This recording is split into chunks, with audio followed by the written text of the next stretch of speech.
South Africa inquiry blames authorities for neglect leading to deadly fire. An inquiry into a fire that killed 77 people in Johannesburg last year blamed neglect by authorities for allowing a building to become a den for guns, murder, drugs and combustible trash, and failing to evacuate it once it was clear it was a hazard. South Africa opened the inquiry last October to determine responsibility for the blaze on August 31 last year in the rundown center of its commercial hub.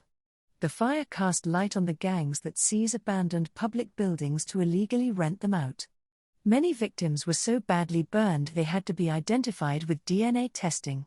No case amply demonstrates the consequences of failure to comply with the obligations the law placed on a municipality, and the calamity of the fire, the report said. A spokesperson for the City of Johannesburg did not immediately respond to a request for comment, but in the full report, which Reuters reviewed, the justices said the city acknowledges that it failed to comply with the applicable laws. It had said, however, that it should not be held accountable since the building's decline was facilitated by the illegal conduct of the residents, threats issued to its officials and the hijacking of the building.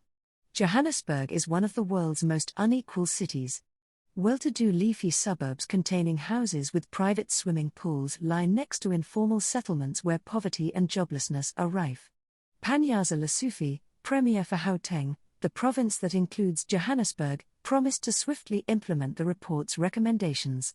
If one thing makes me have sleepless nights, it's the state of Central Johannesburg, he told a news conference. It's an indictment on all of us.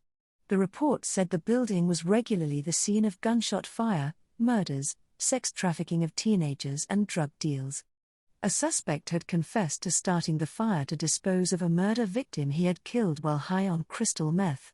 It also said firefighters were too slow to respond to emergency calls, while authorities had failed to evacuate and demolish the building, collect the trash accumulating there, or to prevent firefighting equipment being removed for scrap.